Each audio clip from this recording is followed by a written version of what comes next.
Bonjour et bienvenue à notre émission du Livre au cœur, au cours de laquelle nous rencontrons nos auteurs et autrices des Laurentides, une belle collaboration de la TVCL et de l'Association des auteurs des Laurentides.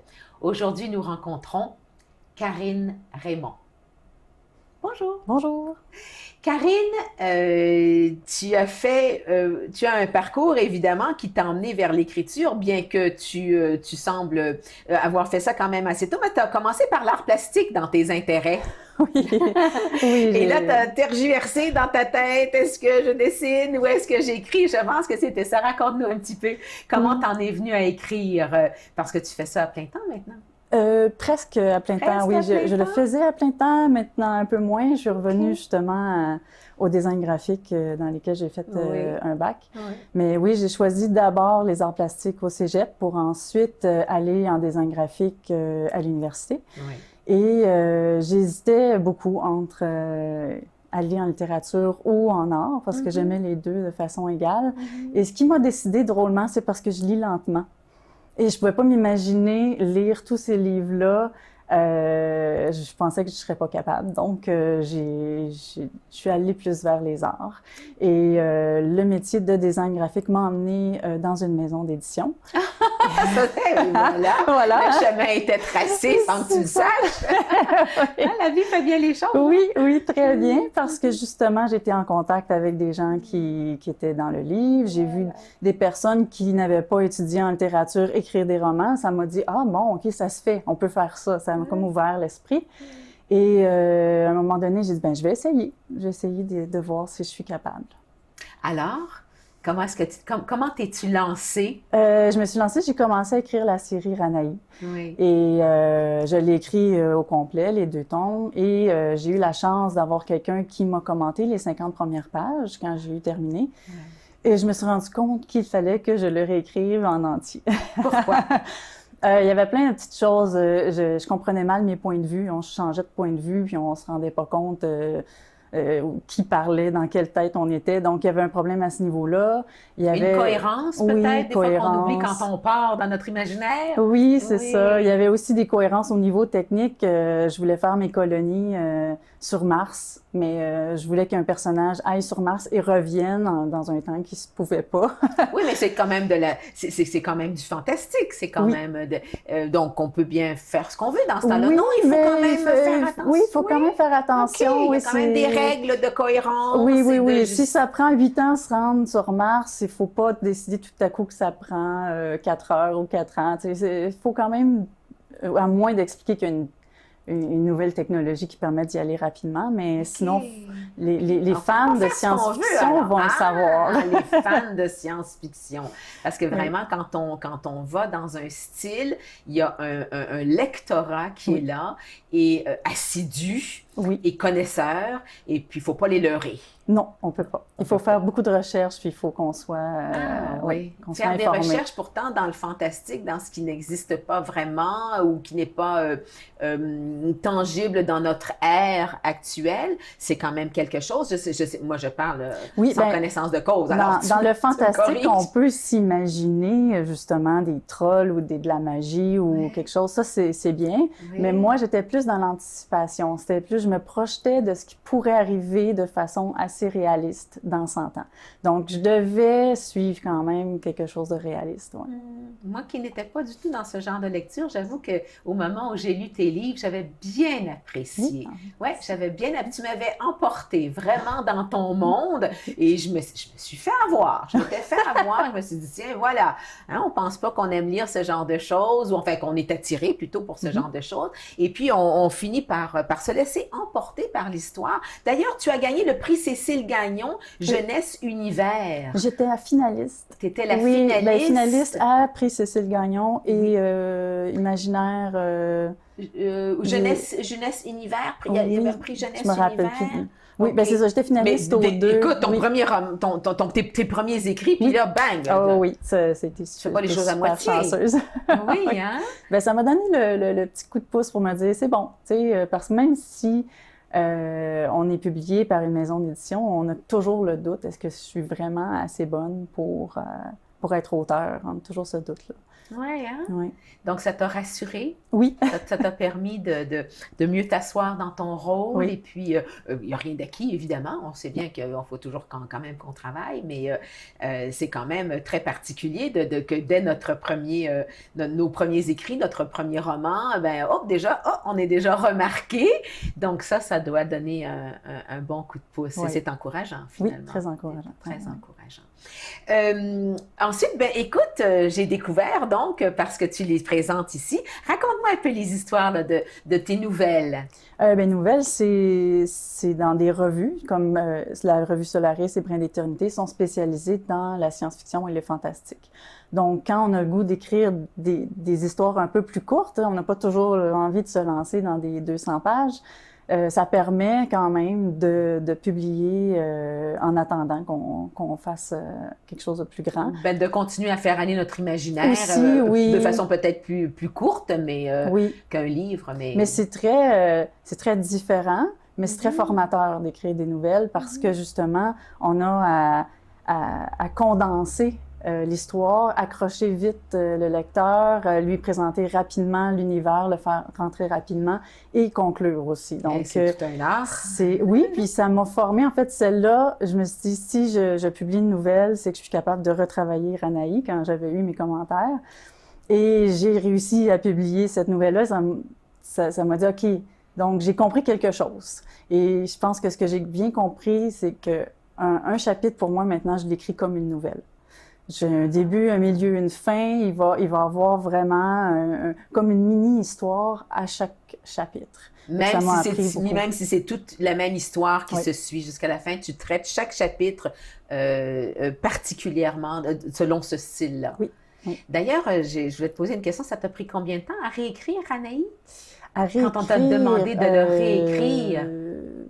Est-ce que ça t'a découragé? Oui, je n'y ai pas retouché pendant 1 an. OK. Et après ça, tu t'es dit, bon, OK, j'ai pas fait tout ça pour rien. Non. Je vais écouter. On t'avait donné un guide, j'imagine, des conseils. On t'avait guidé là-dedans, j'imagine. C'était des commentaires généraux pour me dire ce qui fonctionnait pas. Et moi, je suis allée lire des livres, justement, sur comment écrire. Là. Il y a plein d'auteurs qui écrivent leurs techniques et tout ça. J'ai lu beaucoup de livres comme ça. Et j'ai fait aussi le programme cours à la TELUX en littérature populaire. Donc, tout ça m'a donné des idées. Donc, ce sont de bons outils, tout oui. ça. C'est comme ça finalement qu'on avance. C'est ta façon à toi oui. de faire les choses. Et parfois, quand des auteurs émergents ou de jeunes auteurs ou des gens qui désireraient peut-être écrire, c'est un guide que tu pourrais leur donner, ça, de se dire, bon, si tu as fait l'université, mais c'est peut-être pas tout le monde. Des fois, les gens ont un certain talent d'écriture. Donc, il y a quand même d'autres outils que de passer, je sais pas moi, faire un bac en littérature. Oui, c'est possible. Bien, premièrement, lire beaucoup, c'est sûr que évidemment. Ça nous donne des idées, ça nous donne des façons de travailler, mais les livres écrits comme, par exemple, Dany Laferrière, Journal d'un écrivain en pyjama, je pense. Ah oui. C'est très intéressant ce qu'il dit là-dedans. Lui, il est plus du côté création que technique, mais justement, ça nous donne une idée sur la création. Il y en a d'autres, lui est en anglais, comme Paige Turner que j'ai lu dernièrement, qui est vraiment la technique, comment elle fait son plan, comment elle fait sa ligne du temps et tout ça. Donc, tout ça, c'est possible de l'apprendre par d'autres auteurs. Il y a Stephen King qui a un très bon livre aussi. Il y a plusieurs propositions d'ailleurs sur le web qu'on voit passer, justement des grands auteurs qui donnent des ateliers d'écriture pendant quelques temps, quelques épisodes pour nous dire, c'est ça, leur technique, parce que chacun a sa façon, mais tout le monde étant différent, peut trouver ça, ça me convient, ça je me verrais faire ça. Oui. C'est intéressant qu'on en parle parce que il est bien de démystifier un peu cette idée de l'écriture. Bon, d'ailleurs, Dany Laferrière disait tout le temps, ça m'avait toujours marqué, lors d'une entrevue, il disait, nous les écrivains, on se fait passer pour des paresseux parce qu'on peut être longtemps assis comme ça et très contemplatif et on a l'air de rien faire alors que c'est là qu'arrive l'inspiration et qu'émerge l'histoire ou la façon qu'on veut l'écrire, etc. Donc, il y a toutes sortes de façons. Et puis, tu parlais de la TÉLUQ aussi. Je trouve ça intéressant aussi. Donc, c'est des cours qui se donnent, donc qui peuvent se suivre à son propre rythme. À son rythme, oui, c'est ça. Et puis, qu'on peut réécouter aussi si on n'a pas trop bien compris. Donc, il y a toutes sortes de petits trucs. Donc, c'est intéressant qu'on le dise et qu'on le mentionne. Je trouve que ça peut faire émerger encore de beaux talents. Donc, tu as écrit des nouvelles dans chacune de ces revues. Mm-hmm. Et d'ailleurs, c'est amusant parce que ce sont des revues donc en livre. Alors ça, je trouve ça... c'est pas la même idée qu'on a des revues. Non. Et qui sont donc... qui s'achètent et qui sont plus populaires, qui sont pour les gens qui préfèrent ne pas lire un gros livre. On lit des petites nouvelles, ça nous divertit tout autant. Et là, arrive Limonade et Kimchi. Alors là, c'est plus de 200 pages, parce que c'est quand même 700 et quelques pages, si je me trompe pas. C'est 440. 440, oui, okay, mais beaucoup plus que je pensais faire. C'est vrai? Alors, raconte-nous ton aventure de Limonade et Kimchi, dont j'adore le titre. Je trouve que c'est bien original. Alors, vas-y. Kimchi nous emmène évidemment dans une culture et limonade dans une autre, j'ai l'impression. C'est ça, exactement. Voilà, bien, on commence par ça. Limonade, ça représente Jade, mon personnage principal qui vit à Montréal, qui a 23 ans. Et Kimchi représente Sunji, qui est mon autre personnage principal, qui est sud-coréen. Sud-coréen. Oui, c'est ça. Donc, Jade va aller en Corée du Sud, rencontrer Sunji. Et quand elle revient, elle pense pas qu'elle va revoir, mais lui, il vient faire ses études finalement à Montréal. Et ils vont se recroiser, s'attirer, se repousser parce qu'ils ont beaucoup de choses à régler avec eux-mêmes, avec leurs anciennes relations, avec leurs parents. Et à s'apprivoiser entre eux. À s'apprivoiser aussi. Donc, il y a... Ce que j'aime de ce roman-là, c'est que c'est une romance contemporaine, mais c'est aussi une quête d'authenticité des personnages. Donc, on suit de près chacun des personnages. Qu'est-ce que tu avais envie de passer à travers ce roman comme idée? Comment voulais-tu aller chercher ton lectorat à travers ce livre? Je voulais aller chercher avec un ton pas trop grave.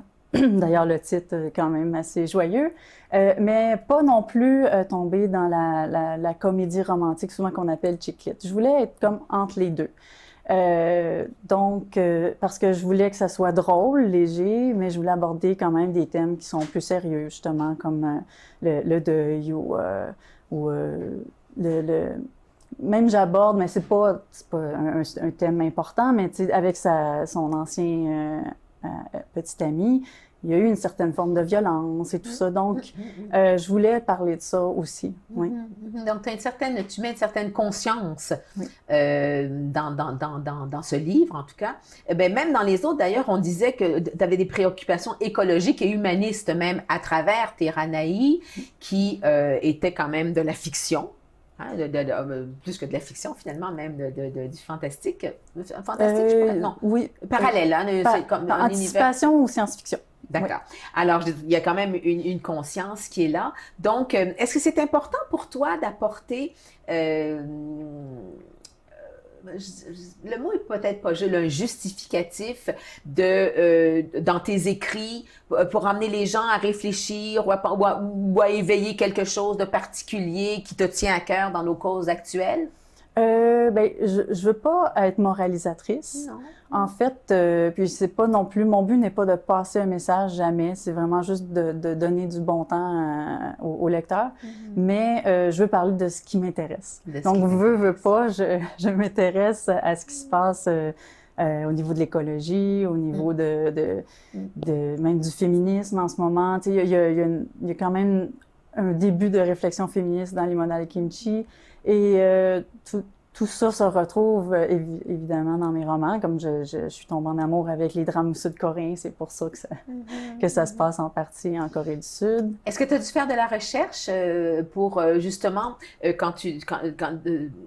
pour la Corée du Sud, pardon, pour être bien réaliste quant à ce qui s'y passe là, comment on y vit, etc. Est-ce que tu as dû faire de la recherche sur Oui, ça ou c'était secondaire? Non, non, j'ai lu beaucoup de livres sur la culture, sur l'histoire. C'est important. Oui, très important. Puis j'étais passionnée, donc j'en lisais même Corée du Nord, même si j'avais pas à connaître la Corée du Nord. J'ai lu aussi beaucoup sur la Corée du Nord.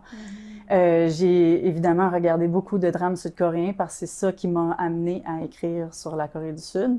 Donc, j'ai vu... C'est sûr qu'on on comprend pas toute la culture en regardant juste la télévision, mais ça donne une partie de ce qui est important pour eux. Donc, et les décors aussi. Donc, ça m'a aidé beaucoup à construire le personnage de Sunji. Ouais. Qu'est-ce qu'elle lit, Karine Raymond? Qu'est-ce qu'il y a sur sa table de chevet? Oh, qu'est-ce que je lis? Pour se distraire. Pas pour travailler, pour se distraire. Mais j'ai de la difficulté à me distraire parce que plus j'écris, plus c'est difficile de lire un roman, de rentrer dans l'univers d'un autre sans l'analyser. Mais un livre que j'ai lu dernièrement, que j'ai beaucoup aimé, c'est Furie de Myriam Vincent, si je ne me trompe pas. Très bon livre ça explique l'histoire d'une femme qui décide de devenir tueuse à gages. On est dans sa tête et c'est vraiment très, très bien fait. Très intéressant. Et qu'est-ce qui est en route? Est-ce qu'il y a quelque chose sur la table de travail? Oui, tout à fait. Une autre romance contemporaine qui va avoir encore une touche féministe parce qu'il y a beaucoup de livres féministes sur ma table de chevet en ce moment. Et, on est là-dedans. Oui, c'est ça. Puis il y a de très bons livres qui sortent en ce moment. Juste Sorcière de Mona Chollet est excellent. Le Boys Club de Martine Delvaux aussi. Ces deux inspirations-là m'inspirent pour le prochain, justement. J'ai à peu près 80 pages d'écrites. D'écrites? Oui. OK. Alors, bonne écriture pour la suite des choses. Et est-ce que tu aurais... tu as un site, comment écrire. Donc, est-ce que tu est porté à vouloir guider peut-être ou intéresser les gens à l'écriture et peut-être les guider dans un style d'écriture ou dans leur propre style d'écriture? Il y a quelque chose que tu veux faire là-dedans? Oui, ben donc, je veux comment inciter les gens à se rendre compte que la meilleure façon, c'est la leur. C'est tout simple parce que quand j'ai commencé à écrire, je me disais, je fais ça comme il faut, est-ce que je suis correcte? Puis je me demandais si, moi, j'écris pas avec des plans. Mais tout le monde dit partout, il faut faire un plan. Là, je dis, mais j'ai pas fait de plan, est-ce que c'est correct? T'sais? Puis j'avais beaucoup d'incertitudes par rapport à ça. Donc, quand je trouve des informations qui sont intéressantes, j'écris un article à propos de ça pour que les gens puissent se rendre compte qu'il y a toutes sortes de façons d'écrire. Oui. Et évidemment, écrire à compte d'auteur versus écrire, publier, je veux dire, à compte d'auteur versus se publier dans une maison d'édition. Il y a peut-être beaucoup d'aide aussi qui est dans la maison d'édition pour nous remettre sur la bonne voie ou bien nous diriger, etc. Ça fait différent que de tout faire soi-même, finalement. Hein? C'est important. Ça. Mais c'est sûr que moi, j'ai beaucoup d'aide de mon éditrice, la réviseure aussi. Donc, j'apprends en même temps. J'apprends qu'au début, je faisais des doubles verbes, là, tu sais, s'en aller. J'ai pas d'exemple, mais j'avais des doubles verbes partout, là. Au lieu de mettre le bon verbe, je mettais deux verbes, tu sais. Donc là... C'est pointilleux, mais ça fait un grand changement. Ça fait toute la différence pour le lecteur ou la lectrice de voir, et des écritures plus fluides, c'est plus léger, mais plus précis. Ça fait une différence. Puis d'être lu par une éditrice, elle va voir les incohérences. Nous, on est tellement dans notre histoire. Il y a ce qui est écrit, mais il y a tout ce qu'on a imaginé qui est là pour nous. C'est comme si c'était dans le livre, mais c'est pas toujours là. Donc, elle, avec sa relecture, elle vient vraiment cadrer pour qu'une personne qui ne nous a jamais rencontrés comprenne ce qui se passe. Tu as un site dédié à la santé qui s'appelle lacarottesauvage.com. Parle-nous donc de ça. Oui, gros pan de ma vie. Ah oui, vas-y, raconte-nous. À 29 ans, j'ai commencé à avoir une tendinite à la cheville gauche qui guérissait à peine. Donc, ça a toujours dégénéré jusqu'à ce que je sois presque plus capable de marcher sur ma cheville gauche. Et tout d'un coup, la cheville droite, même chose. Ensuite... Compensation, j'imagine, en plus, oui. Je ne sais pas, parce que le reste du corps a suivi quelques années plus tard. Le dos, les épaules, les bras. Je me suis blessée les bras, j'ai arrêté de travailler, je ne pouvais plus rien faire. Et j'avais beau consulter pendant 7 ans, j'ai consulté toutes sortes de spécialistes. Il n'y avait personne qui pouvait m'aider. J'avais un bilan sanguin parfait, mis à part la vitamine 3. Et je me suis dit, ben, il va falloir que je trouve par moi-même. Donc, j'ai changé mon alimentation pour... D'abord, je me suis fiée beaucoup à l'alimentation hypotoxique et de réduire les aliments qui sont inflammatoires. J'ai pas vu une amélioration sur ce que je voulais, mes bras, mes muscles et tout ça, mais plein d'autres choses se sont améliorées dans ma santé. Je me suis dit, donc... Comme? J'avais plus de maux de tête... j'avais plus d'acné. Il y a plein de choses qui se sont améliorées. Mon conjoint le faisait avec moi. Lui, il avait plus les mal aux yeux avec le soleil. C'est comme des petits détails. Tu dis, ben voyons, on pensait pas que ça pouvait changer. Mais oui, ça change. Donc, j'ai continué. J'ai commencé à manger majoritairement cru, sans gluten. Donc, végétalien, sans gluten. Puis là, ça fait 8 ans. Et j'ai retrouvé 90% de ma mobilité. Donc, c'est pour ça que je voulais faire le site de la carotte sauvage, parce que je sais qu'il y a beaucoup de gens qui souffrent de maladies que personne ne peut diagnostiquer, qu'on ne sait pas d'où ça vient. Et que, ou des maux. Oui. C'est des maladies, des maux on cherche et puis on ne trouve pas. Oui. Alors que l'alimentation, on le dit tout le temps, la santé commence par l'alimentation. Oui, oui. Ah oui. Ça a beaucoup à voir. C'est lent. Moi, ça a été lent. Il y en a que c'est rapide et on est toujours un peu jaloux. Mais moi, ça a été très lent. Puis ça aussi, je voulais le dire aux gens parce qu'ils vont faire un changement d'alimentation, vont voir, oui, ça aide un peu, mais pas tant que ça. Mais il faut le faire plus que 3 mois. Il faut continuer. Patience et persévérance. Oui. Ouais. Et là, maintenant, donc, ça va la cheville gauche? Oh oui, elle va très bien. Je peux marcher avec mon chien presque 1 heure par jour. Je fais toutes mes activités normales. Je dirais que la seule chose que j'ai pas retrouvée, c'est de pouvoir, si je voulais faire une journée de travail à l'ordinateur, je peux pas faire une soirée à l'ordinateur aussi. Ben ça, c'est ça, c'est parce que il y a quelque chose que tu n'as pas compris et qui te le dit, là, c'est fini, ça, ce temps-là. Oui. Des heures assises, etc. C'est fini, ça fait partie de ton parcours, oui. que un petit peu à la fois, on se lève, on va faire autre chose, etc. Oui. Vois-tu, c'est une leçon peut-être qu'il faut que tu écoutes encore. Oui, il faut l'écouter parce que c'est pas bon pour la santé, pour personne d'être assis de 9 à 5. Exactement. Et tu as changé également d'environnement. Oui. Tu étais de la ville, tu es maintenant de la campagne, mais tu es native des Laurentides, tu es native de Sainte-Agathe, tu as étudié à Saint-Jérôme, etc. Donc, tu es d'ici. Donc, tu étais partie, toi, t'exiler en ville, en fait, sur la rive sud. Et là, te voici de retour. Ça doit aider aussi. Est-ce que ça fait partie de ton cheminement santé? Oui, tout à fait. Oui. Voilà. Parce que, évidemment, quand on commence à s'intéresser à la santé, on se parlait de l'électrosensibilité, de la pollution, que la nature aussi. Il y a comme des phéromones ou je ne sais plus quoi, mais en tout cas, c'est bon pour la santé d'être près de la nature. Donc, ça faisait partie du plan.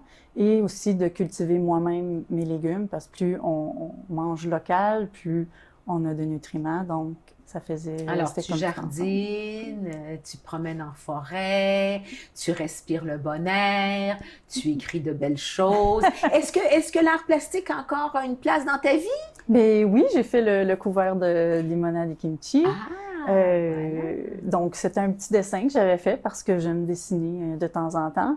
Et je l'ai repris à l'ordinateur pour le faire en couleur. Ouais. Très, très joli. J'adore de toute façon la couverture, j'adore le titre, j'adore ses couleurs. Bon, évidemment, c'est tout à fait dans ma palette de couleurs, alors c'est très, très joli. Donc, là, tu es attablé à écrire donc la suite de ton imaginaire. Et est-ce que tu as d'autres activités dans lesquelles tu aimerais t'impliquer, que tu aimerais faire, qui t'allument, des causes ou... Pour l'instant, Je suis en train de recommencer à faire du design graphique, à reprendre des contrats. Donc, je fais du montage de livres. Et voilà, la maison d'édition. Oui. Est-ce qu'elle travaille toujours pour la maison d'édition? Si. Cette maison d'édition qui t'avait ouvert les portes et qui t'a permis oui, au tout début de ta carrière. Oui, c'est drôle, oui. Je travaille pour eux, entre autres, oui. D'accord. Donc, alors là, ils te donnent des contrats. Voilà, ils ont découvert ton côté artistique, graphique, et voilà que tu peux le combler. Donc, dans le fond, c'est ça, tu es comblé. Tu as mis tes deux hésitations du début ensemble et puis voilà maintenant que tu en vis parfaitement. Ben, c'est merveilleux. Alors, tu continues. Oui, donc c'est pour ça que je ne m'implique pas dans autre chose parce que me remettre dans mes logiciels et tout ça, là, je commence Surtout que ça a dû beaucoup évoluer depuis que tu as peut-être laissé de côté. Par chance, pas trop. Pas trop? Mais il y a certaines petites choses qui ont changé, donc je me remets à jour. Et les hip-hop, il n'y avait pas des hip-hop à l'époque. J'apprends à faire ça. Et donc, écrire et le jardinage, c'est beaucoup d'apprentissage. C'est beaucoup de travail aussi, absolument. Ouais. Karine, merci pour cette belle entrevue. Merci. Je pense qu'on a fait le tour de cette belle personne que tu es sur tous les plans parce que, bon, ben, il y a plusieurs branches et puis, mais ça fait un joli tout et c'est très inspirant. Donc, je te remercie pour cette belle entrevue, Karine, et puis je te souhaite bonne continuité dans tes projets, puis que ça continue à fonctionner fort là-dedans. Oui. À la prochaine fois. Ouais. Voilà, c'est tout pour notre émission. Et la prochaine fois, bien, on se rencontre encore avec un auteur ou une autrice des Laurentides qui viendra nous parler de ses inspirations, de ses projets.